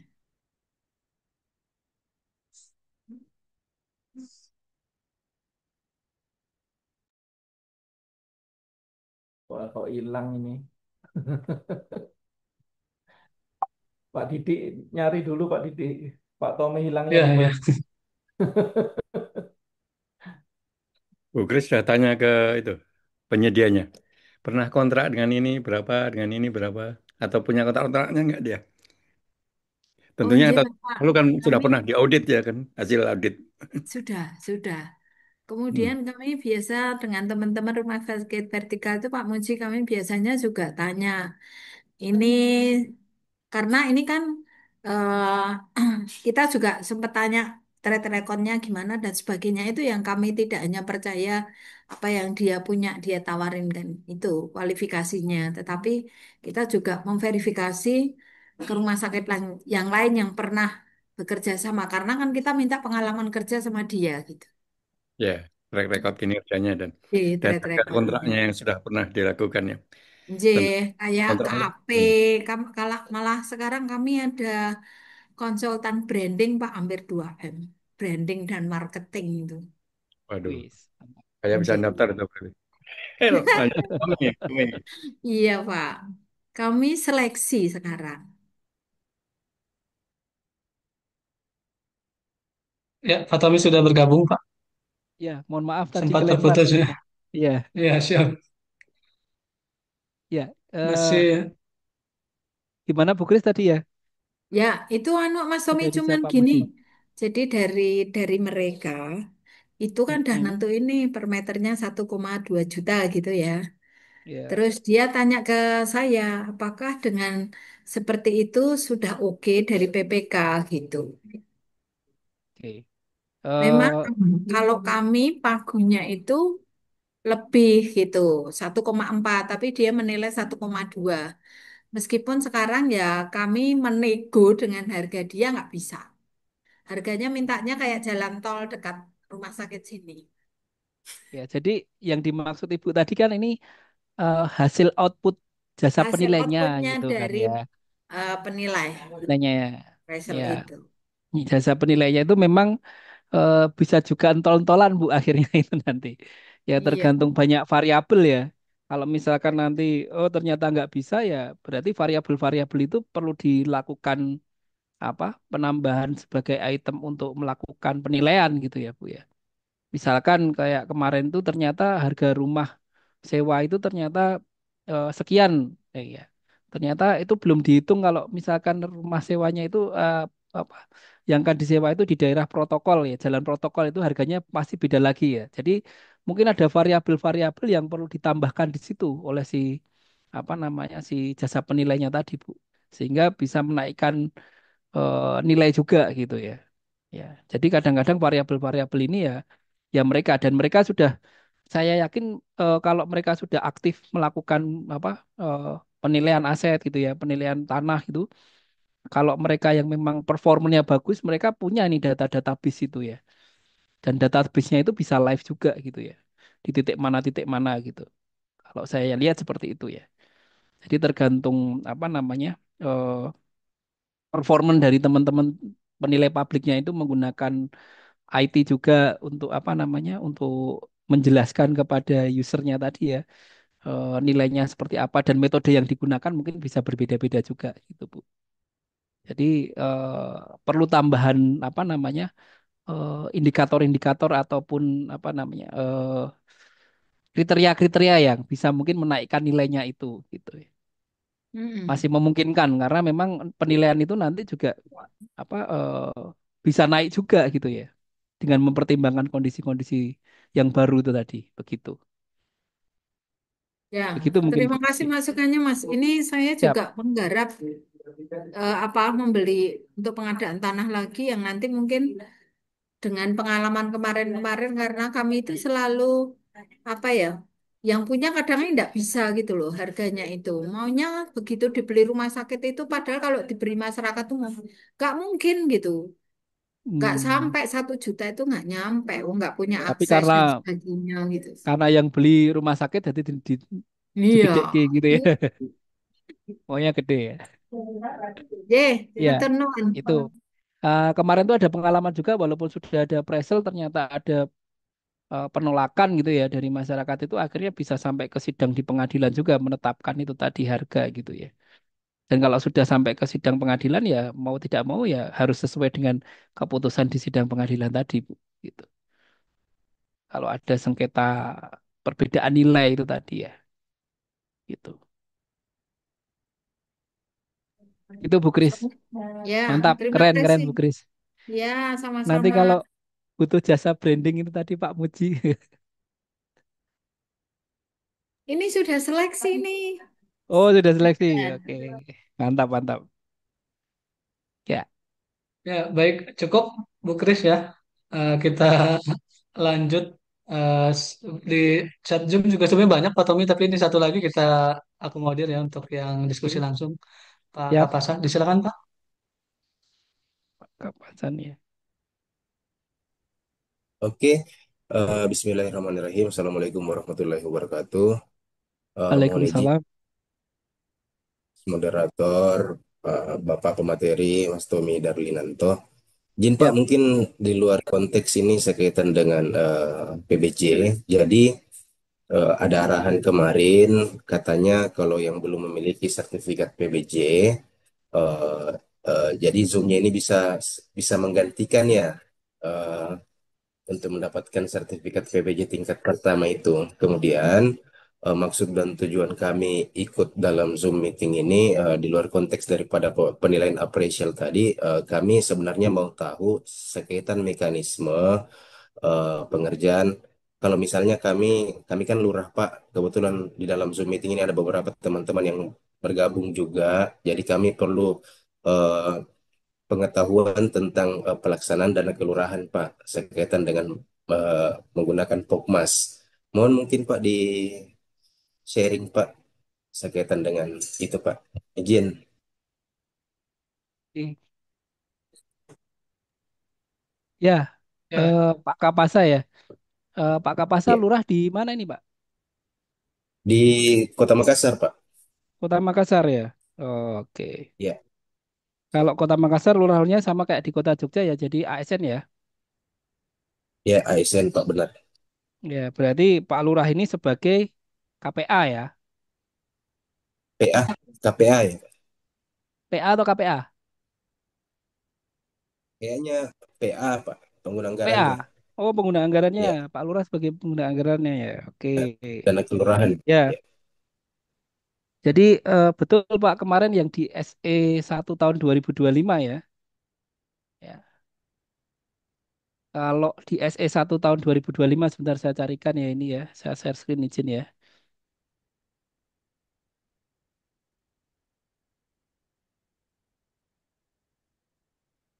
ya Pak. SE Kepala LKPP nomor 1 tahun 2025. Udah kelihatan belum Mas? Belum belum, Pak. belum. Belum. Oke, ini ya. Sudah? Belum Oke, Pak, belum, sudah, Pak. belum. Mungkin jadi.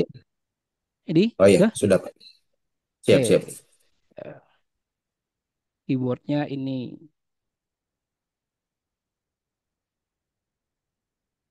Nah, ini ya. Ya, ini hanya berlaku untuk ya pasal 10 angka ayat 6 terkait dengan kuasa pengguna anggaran KPA wajib memiliki pengetahuan tentang pengadaan barang jasa dan pengetahuan tugas pejabat pembuat komitmen PPK dengan ketentuan sebagai berikut ya. Satu, pengangkatan KPA sebagai PPK setelah diundangkannya Perpres diwajibkan memiliki pengetahuan yang dibuktikan dengan sertifikat kompetensi PPK yang diterbitkan oleh LKPP, sertifikat pengadaan barang jasa tingkat dasar atau level 1, sertifikat kelulusan pelatihan pengadaan barang jasa yang diselenggarakan oleh lembaga penyelenggara pelatihan pengadaan barang jasa, atau sertifikat kehadiran dalam kegiatan sosialisasi, diseminasi, bimbingan teknis pengadaan barang jasa. Ya, jadi kalau KPA yang diangkat sebagai PPK tadi ya, itu maka sertifikat sosialisasi aja sudah boleh dipakai untuk menjadi KPA gitu ya. Tapi kalau Bapak Siap. PA itu memang tidak ada ketentuannya di sini ya. PA ya otomatis Bapak sudah harus sebagai PA ini ya tidak perlu sertifikat-sertifikat ini gitu ya. Nah, Oh, tapi KPA mungkin Pak. secara KPA ya. Tapi kalau misalkan Ya. Bapak punya punya sertifikat-sertifikat ini, Bapak akan lebih mantap lagi dalam proses pengadaan barang jasa gitu ya. Bapak sudah tahu ilmunya ya, sudah tahu bagaimana proses pengadaan ya. Karena memang Pak Muji selalu bilang ya eh, karena level satu level dasar ini kita harus kuasai dulu gitu ya. Level satu pengadaan barang jasa itu kita harus tahu dulu dan banyak lembaga-lembaga yang memang menyelenggarakan pelatihan-pelatihan level satu ini, Pak. Ya, karena nanti Bapak akan diajari mulai dari apa perencanaan pengadaan, kemudian sampai pemilihan dan seterusnya gitu ya. Sampai ke pengelolaan kontrak gitu di level satu ini. Dan nanti ada ujiannya juga. Ujiannya bisa dengan lembaga tadi atau mau ikut langsung ujian di Jakarta dengan LKPP tidak berbayar itu ujiannya. Tapi kalau dengan lembaga-lembaga LPP ini nanti akan ada biaya penyelenggaraan untuk ujian gitu ya. Nah, kalau sebagai KPA, Bapak punya sertifikat kehadiran ini memang di dalam SE ini masih diberikan keleluasaan ya, apa namanya, untuk melaksanakan ketugasan sebagai PPK, KPA yang sebagai PPK tadi. Begitu, Pak. Oke, kemudian terkait pengadaan di kelurahan ya sama, mengikuti Perpres juga kan, Pak ya. Jadi Bapak harus mempelajari Perpres gitu ya, kemudian mempelajari perlem-perlem terkait dengan pengadaan, ya, kemudian mempelajari juga sekarang ini juga pengadaan melalui katalog gitu ya. Itu juga versi 6 ini harus harus Bapak sudah mulai familiar itu. Terus tadi yang pertanyaan terakhir saya agak lupa apa ya tadi tentang swakelola kalau nggak salah ya. Iya, ini kan kami punya anggaran swakelola Pak untuk dana pengerjaan fisik ya, misalnya drainase. Itu anggarannya di bawah 100 juta. Kami kan masih belum paham mengenai tentang, masih betul-betul belum paham sekaitan dengan PBJ ini Pak, PPK ini seperti apa. Kemarin sih ada sosialisasi katanya menggunakan dasar Kepdep nomor 1 nomor 2 tahun 2024. Bagaimana itu Pak? Mohon penjelasannya Pak. Ini swakelola tipe berapa? Tahu nggak? Yang mengerjakan siapa? Masyarakat ataupun siapa Pok- rencananya? Pokmas Pak, Pokmas. Pokmas Pak, masyarakat. Masyarakat ya. Berarti kalau Izin, swakelolanya menjadi ya gimana Mas Hadi? izin Pak.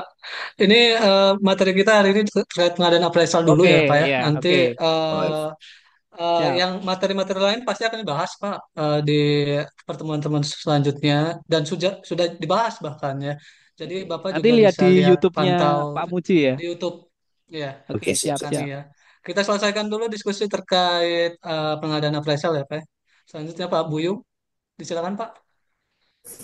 Terima kasih Pak Didi tadi, Pak Tommy, Pak Muji atas kelasnya Ya, dan izin bergabung. Terkait jasa perizinan ada beberapa pertanyaan yang mungkin akan saya ajukan mungkin terkait ini Pak. Kualifikasi appraisal atau jasa appraisal itu untuk kriteria pengalaman apa ada kriteria batasan minimal pengalaman, tahun pengalaman atau tahun paket, biasanya nilai paket yang pernah dikerjakan oleh hampir sama dengan PBJ kan, jasa appraisal kan jasa gitu. Kira-kira ada nggak kriteria minimal berapa tahun pengalaman pekerjaan atau berapa nilai paket yang pernah dikerjakan. Yang kedua tenaga ahlinya itu dalam kualifikasi kalian apa saja untuk appraisal. Kan mungkin ada appraisal tanah, properti itu atau aset yang perlu dinilainya. Terus regulasi mungkin nanti lebih baik regulasi umum maupun regulasi khusus terkait jenis atau tipe appraisalnya. Terus sertifikasinya apakah jasa appraisal itu juga punya semacam keahlian, sertifikasi keahlian yang itu harus diverifikasi oleh pejabat pengadaan atau oleh Pokja kalau itu menggunakan jasa appraisal.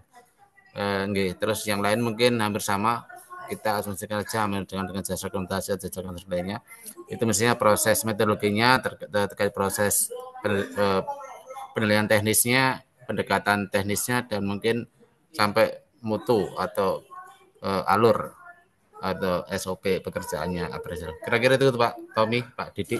oke.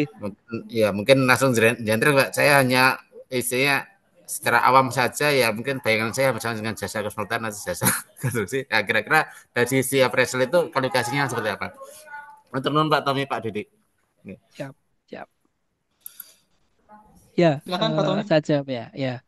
Ya, kemarin kan saya menggunakannya pengadaan dikecualikan, Pak. Jadi di pengadaan kecualikan itu kita membuat kriteria sendiri ya, kriteria yang bisa kita menggunakan dasarnya dari pengadaan langsung tadi atau penunjukan langsung ya. Misalkan pengalaman 1 tahun, pengalaman 4 tahun terakhir minimal satu pengalaman gitu ya. Kemudian pengalaman mengerjakan paket sejenis ya. Kemudian terkait dengan tenaga ahli. Tenaga ahli tadi memang ada kriterianya tenaga ahli, Pak. Kalau di MAPI tadi kan ada kriteria tenaga ahli, ya. Saya bukakan yang MAPI-nya dulu ya, Bapak Ibu ya. Oke.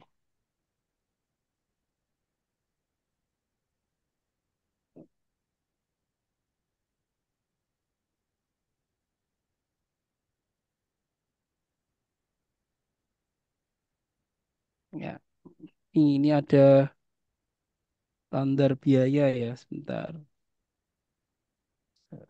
Oh,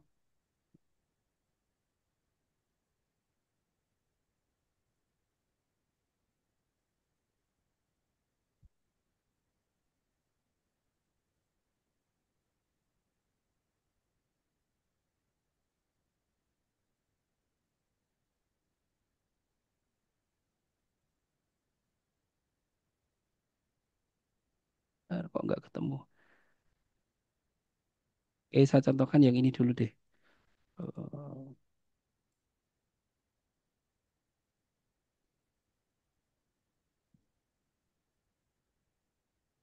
ya, ini ada tadi ya.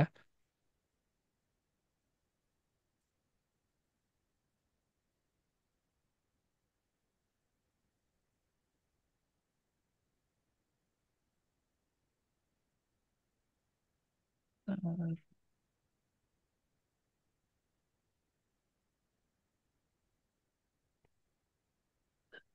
nggak ketemu sih. Kemarin saya ada standar kegiatan MAPI. Ya, jadi nanti saya carikan dulu nih filenya keselip nih Bapak Ibu ya. Jadi eh, untuk tenaga ahlinya tadi kan ada kriterianya tenaga ahli yang di sini ya. Tenaga ahli itu kan ada tenaga ahli properti tadi kan ada kelas-kelasnya ya Bapak Ibu ya. Oke, ini tadi di materi presentasi saya ada kok. Sebentar. Ya,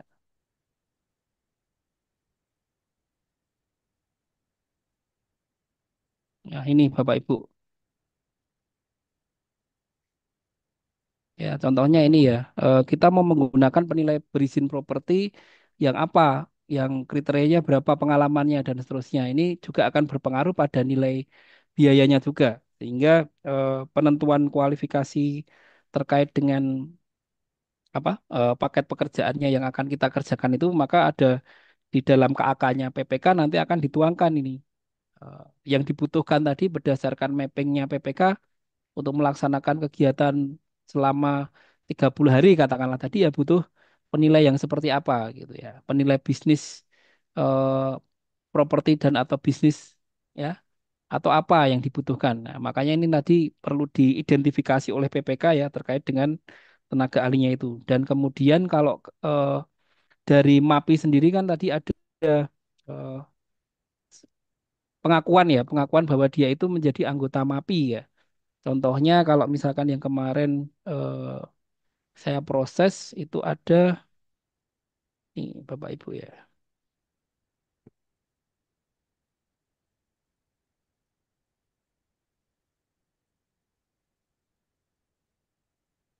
Oh ini sebentar saya search lagi. Nah, ini contohnya misalkan penawaran dari eh, KJP Pung ya. Dia akan menawarkan terkait dengan personilnya seperti ini ya. Kemudian dia punya pengalaman pekerjaannya apa saja ya. Terus ya, kemudian dia memiliki tadi keanggotaan MAPI dan seterusnya. Ini kita minta di dalam portofolionya mereka gitu ya.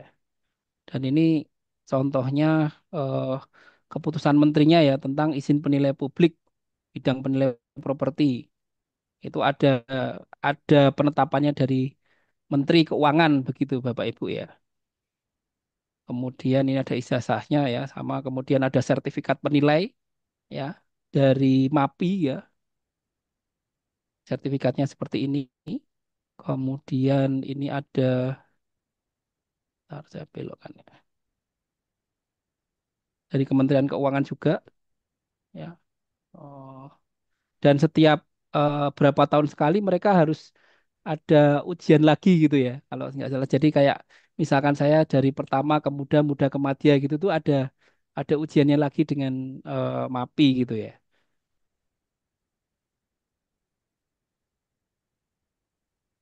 begitu ini contohnya kalau yang dari keputusan Menteri Keuangan tadi seperti itu Pak Buyung ya yang bisa saya sampaikan ya jadi memang kita harus melihat juga eh, portofolionya dia gitu kan kemudian perizinan terkait dengan kapasitas dia sebagai penilai gitu ya.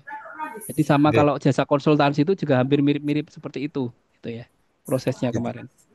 Ya, terima kasih Pak Joko, Pak. Ya, Ya, mungkin sambil nanti oke. belajarnya ini. Matur nuwun, Ya, Pak makasih Pak Tommy, Buyung. Pak Ya, Didi nggih. Ya, terima kasih Pak Buyung. Jadi di komponen penyusunnya tadi ada tiga ya Pak ya. Ada biaya personil, non personil, dan gaji dasar. Kalau di eh konsultan atau bagaimana biaya Pak? personil dan non personil aja. Biaya personil dan non personil aja Oh, kalau saya. Ya. Jadi oke, gaji baik dasar Pak. itu menentukan biaya personil dan non personilnya tadi ya. Oke. Jadi ini kebetulan nanti juga akan ada di chatting ini komponen presentasinya. Mungkin kita beralih ke Oke, chat Zoom ya Pak ya. Ini siap-siap. banyak juga ini yang bertanya ini terkait Ya. penganggaran untuk jasa perisal rekening belanja yang sesuai apakah masuk jasa tenaga ahli atau konsultan non konstruksi Pak dari Pak Iki ini. Karena ini kan kita berkontraknya tidak bisa perorangan atau bisa ini ya, tapi tetap harus KJPP ya. KJPP itu bisa bentuknya perorangan ataupun badan usaha ya. Jadi eh, anggarannya, anggaran belanjanya ya masuk jasa konsultansi ya kalau menurut saya ya. Gitu. Baik, kita lanjut ya. Ini masih banyak soalnya Pak. Oke, siap. Terkait penyusunan HPS, apakah tetap bobot minimal 60% untuk biaya personil dan 40% untuk biaya non personilnya Pak? Ini sesuai ketentuan konsultan ya. Ya, bisa menggunakan itu ya. Tapi kan kembali lagi sesuai dengan kebutuhan identifikasi kebutuhan kita ya Bapak Ibu ya. Karena kalau menggunakan pengadaan dikecualikan ya bisa tidak menggunakan perpres atau perlem seluruhnya tadi ya. Maka ya tergantung tadi identifikasi kebutuhan kita membutuhkan personelnya berapa, kemudian nanti biaya non personelnya berapa itu ya sesuai dengan identifikasi kebutuhan kita gitu ya. Gitu. Tapi Kalau untuk prosentase ini ya bisa saja digunakan gitu ya. Pak Tommy Gitu Mas kemarin Yudi. waktu pengadaan komponennya berapa persen Pak? Kalau sebentar saya cek dulu ya.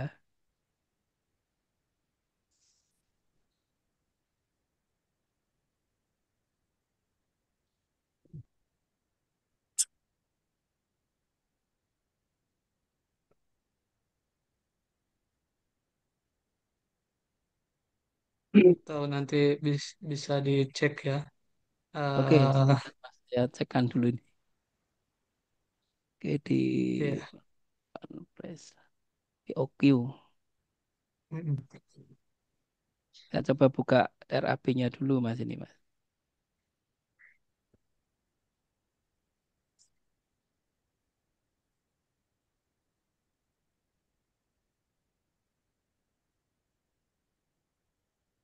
Oh, oh, sebentar ini kok nggak yang terisi.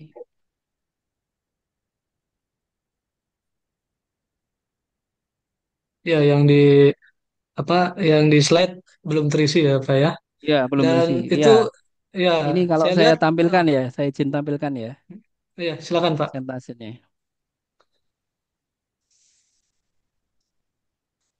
Sudah kelihatan Mas Didi? Ya. Sudah Pak, sudah.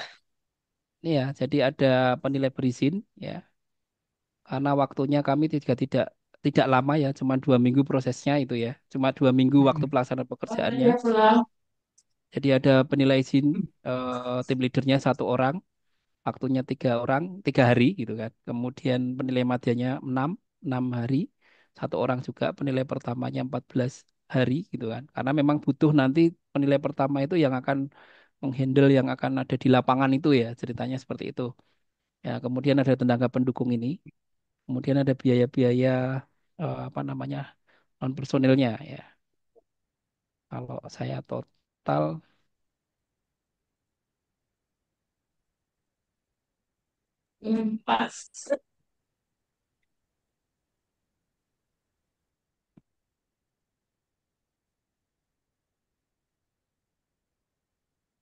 ya,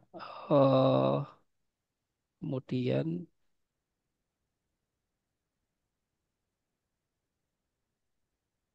sekitar ini Bapak Ibu ya, 75 sama 15 ini akhirnya. Ya, jadi ya sekitar 20 persenan gitu ya Mas ya, Iya. Jadi persentasenya. untuk komponen komponen ini menyesuaikan dengan kebutuhan ya. Kebetulan juga untuk Betul, jasa appraisal tidak mengacu sepenuhnya ke apa komponen konsultansi ya, jasa ya, konsultansi. betul sesuai kebutuhan ya. Betul. Baik, lanjut Pak. Ini dari Bu Ya, Nurul silakan. Dari Blitar ini izin bertanya, adakah Oke. dokumen bagi PPK pada saat penyusunan RB ketika menentukan minimal pengalaman dari jasa penilai? Tadi sebenarnya ada sudah saya dengar sudah ya, tapi nanti boleh dibahas lagi Pak. Menentukan minimal Oke. pengalamannya. Yang kedua terkait disampaikan pernah melaksanakan proses jasa penilaian melalui seleksi, namun karena tidak ada yang memenuhi maka dengan pengadaan dikecualikan. Apakah kita tidak boleh langsung saja melalui pengadaan jasa yang dikecualikan gitu ya? Jadi Ya, tanpa ya, ya, tanpa ya. melewati seleksi dulu, Pak. Oke. Yang ketiga itu apakah perlu justifikasi ketika kita memilih satu penyedia jasa penilai, Pak? Oke, ya. yang pertama tadi ya pedoman bagi PPK untuk menyusun RAB ketika menentukan minimal pengalaman dan jasa dari jasa penilai tadi, maka ya tadi melihat dari sisi kompleksitas pekerjaannya tadi ya, kemudian kebutuhan personilnya tadi seperti apa, kemudian dari anggaran juga gitu ya. Anggaran kita berapa gitu, itu dimensi-dimensi itu yang harus kemudian kita apa ya? Kita tarik ulur gitu ya. Maksudnya kita juga minta pendapat tenaga ahli juga. Maksudnya pendapat ahlinya juga yang misalkan kita berkonsul dengan KJPP-nya itu juga nggak apa-apa gitu. Untuk sebenarnya untuk pekerjaan ini gambarannya dibutuhkannya personil yang seperti apa gitu. Ya, kita bisa menggali juga seperti itu.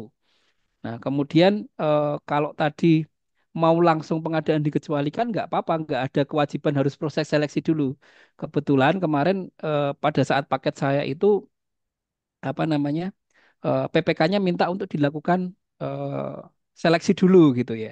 Ternyata setelah seleksi itu tidak ada penyedia yang lolos teknis karena memang seleksi harus mengikuti ketentuan seleksi tadi ya. Eh, Rambu-rambunya di dokumen seleksi untuk jasa konsultasi non konstruksi itu kan sudah sangat rigid sekali ya, ya Bapak Ibu, dan itu untuk proses bisnis teman-teman di KJPP ternyata apa namanya berbeda gitu ya. Jadi eh, proses bisnis prosesnya di teman-teman KJPP itu agak berbeda dengan yang ada di jasa konsultasi non konstruksi tadi. Kemudian kalau mau langsung pengadaan dikecualikan ya boleh saja tidak harus melakukan seleksi tadi gitu. Kemudian apakah perlu justifikasi ketika kita memilih satu penilai? Ya pasti kita harus melakukan justifikasi tadi karena kan saya juga dihadapkan tidak hanya dengan satu KJPP tapi banyak KJPP yang kemungkinan bisa mengerjakan, berpotensi mengerjakan, tapi kita akan memilih satu dari itu. Ya, jadi kita harus ada kertas kerjanya kenapa memilih KJPP-nya itu Mas Didi gitu ya. Maka kita harus perkuatkan justifikasi itu di dalam kertas kerja kita. Gitu Bapak Ibu. Baik, baik. Kita lanjut ya cukup karena waktu juga sebenarnya sudah lewat ini izin mungkin sedikit saja karena ada beberapa ini di chat Zoom. Siap, siap, siap. Untuk pengadaan jasa akuntan publik oleh KAP, apakah proses pengadaannya juga sama seperti jasa KJPP, Pak? Eh, Jasa akuntan publik ya, jasa akuntan publik ini kan juga eh, punya ini ya, punya apa? Kalau mau di pengadaan dikecualikan ya, dia kan punya tadi yang pertama punya rate yang di asosiasinya itu diterbitkan gitu ya. Nah kalau misalkan itu ada ya nggak apa-apa gitu ya. Itu dengan pengadaan dikecualikan sama prosesnya dengan KJPP gitu ya. Kalau untuk jasa akuntan publik sampai saat ini saya belum pernah memproses ya. Jadi mohon maaf tapi nanti saya akan coba cari apakah jasa akuntan publik itu juga ada publish rate-nya sendiri gitu yang dikeluarkan oleh asosiasinya atau tidak gitu ya. Jadi kalau kriteria-kriteria itu tadi memenuhi dan proses bisnisnya itu sendiri, maka ya prosesnya dengan pengadaan dikecualikan. Dan saya menurut pandangan saya yang awam ini ya, saya lihat ya untuk jasa akuntan publik itu juga hampir sama dengan KJPP ini. Ya bisa dilakukan dengan pengadaan dikecualikan begitu. Ya, Itu Mas baik Didi. Pak, lanjut kita untuk cara pemilihan seperti sewa, langganan, dan lain-lainnya itu ada kaitannya dengan besaran RAB atau tidak, Pak? Ya, kalau kita melihat di perlem ya, di perlemnya tadi ya Bapak Ibu ya, di perlem 5 tahun 2021 ya, di situ kan ada dikatakan ya terkait dengan proses pemilihannya itu tadi kan eh, bisa dengan kompetisi atau metode lainnya pembelian atau sewa gitu ya. Misalkan Bapak Ibu mau sewa gedung gitu ya. Maka nggak mungkin kan sewa gedung kemudian pakai SPSE gitu kan. Ya, misalkan ya itu masuk ke pengadaan dikecualikan ya. Mungkin nanti ada biaya notaris dan lain sebagainya, perjanjian sewa gitu ya. Kemudian cara lainnya paling banyak 200 juta itu dilakukan dengan PP ya. Nah, kalau misalkan nanti di atas 200 juta itu dilakukan oleh pokja pemilihan seperti itu. Pembedaannya hanya di nilainya tadi ya. Kalau nilainya sampai dengan 200 juta dilakukan oleh pejabat pengadaan, kalau di atas 200 juta maka bisa dengan pokja pemilihan tadi ya. Dan itu juga boleh dibantu oleh tim teknisnya begitu. Begitu Mas Didi. Ya, baik. Karena sepertinya sebenarnya untuk pengadaan yang dikecualikan itu ya penunjukan langsung mekanisme pengadaannya kan ya Pak ya. Iya, betul itu. Ya. Kenapa ditempuh dengan pengadaan dikecualikan? Karena anggarannya nggak cocok dengan PL yang dibatasi 100 juta. Akhirnya Iya, dimasuk dengan dengan pengadaan pengadaan yang dikecualikan. dikecualikan. Iya. Iya. Kita lanjutkan Pak. Ini kalau untuk BLU, apakah untuk penilai aset bisa menggunakan jasa appraisal juga? Mengingat BLU cukup banyak asetnya. Itu mekanismenya seperti apa, Pak? eh Tergantung ya. Nanti kalau BLU itu mau tadi kan di tempatnya Bukris itu kan juga BLU juga ya. Nah, kalau Bu Kris tadi mau beli tanah gitu ya, kan perlu jasa appraisal ya untuk menjustifikasi berapa sih harga tanah yang mau dibeli tadi ya. Maka ya bisa menggunakan dana BLU tadi ya. Nah, ini kalau mengingat aset ini aset BLU yang seperti apa gitu ya. Saya kurang tahu apakah aset yang sudah dimiliki kemudian akan dinilai asetnya. Misalkan saya punya gedung ini, kemudian gedung itu mau kita apa namanya? Mau kita estimasi gedungnya gitu ya. Nilainya gedung ini berapa sih? Kemudian nanti mau misalkan mau dimanfaatkan untuk yang lain gitu kan. Itu perlu penilaian juga gitu. Nah, silakan ini tergantung kebutuhannya tadi di BLU ini mau aset atau menilai apa gitu ya. Dan untuk anggarannya ya anggaran BLU ataupun anggaran apa yang bisa digunakan tadi ya melihat juga anggarannya dari mana juga gitu untuk melakukan penilaian aset ini tadi ya menggunakan jasa appraisalnya itu. Dan tadi kan saya sudah sampaikan yang bisa dilaksanakan oleh jasa appraisal tadi ya Bapak Ibu ya.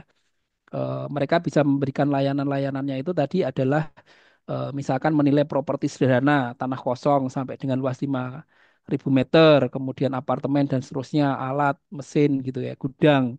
Kemudian ada penilai properti, ada penilai bisnis, ada menilai personal properti. Nah, ini kalau sudah apa namanya eh, sesuai dengan kriteria ini ya dilakukan dengan penilai tadi jasa appraisal tadi. Begitu. Siapa yang tadi yang bertanya ya? Pak atau Bu tadi, Mas?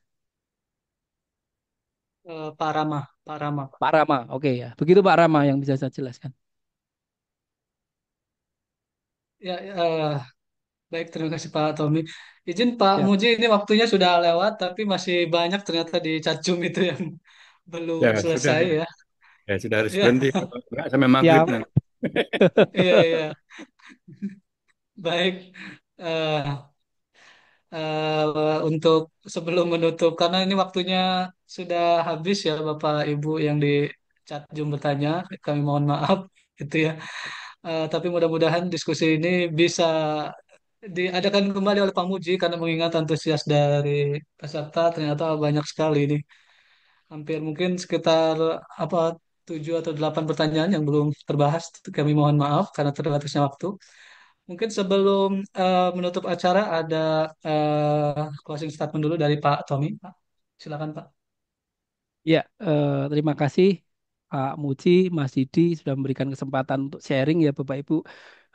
Mungkin ini bukan yang apa yang terbaik gitu ya sharing saya, tapi ini yang bisa saya sampaikan ya tetap kembali proses apapun di dalam pengadaan barang jasa ya tadi yang disampaikan Pak Muji ya 5 L matamu itu harus kita tetap gunakan terus ya ya. Dan pesan saya ya jangan melakukan korupsi di proses-proses pengadaan ini. Begitu aja. Terima kasih Pak Muji dan Mas Didi dan Bapak Ibu semuanya. Ya, baik, terima kasih. Ya, sebelum ditutup, Pak Muji, mungkin ada 1 2 kata. Ya, terima kasih Pak Diri, Pak Tommy dan Nanto. Saya Ya, mencermati apa yang disampaikan hari ini, termasuk pertanyaan dari Lurah dari Makassar tadi. Itu pembahasannya mungkin nggak cukup dalam forum ini. Saya menyarankan silahkan berkoordinasi ya dengan UKBBJ Pemko Makassar ya, ya. Karena nanti intensif lah itu pembahasannya. Berikutnya mengenai batasan 40% tadi, ini, kalau kerjanya banyak di lapangan ya bisa melebihi 40% ya. Kalau memang kerjanya banyak di lapangan, apalagi appraisal tanah mungkin menghitung-hitung itu misalkan gitu ya.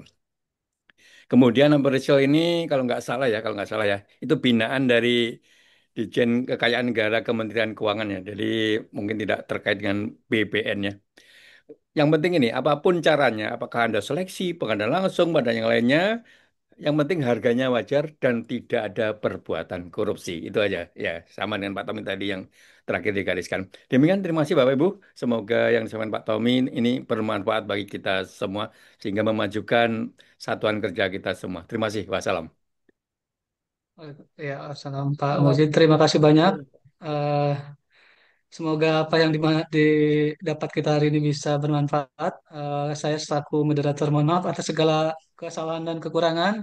Ini khususnya untuk Bapak Ibu yang sudah mengetik pertanyaan di chat Zoom dan belum terbaca ya. Kami mohon maaf karena terbatasnya waktu. Saya akhiri. Assalamualaikum warahmatullahi wabarakatuh. Bapak Ibu, jangan lupa absensi.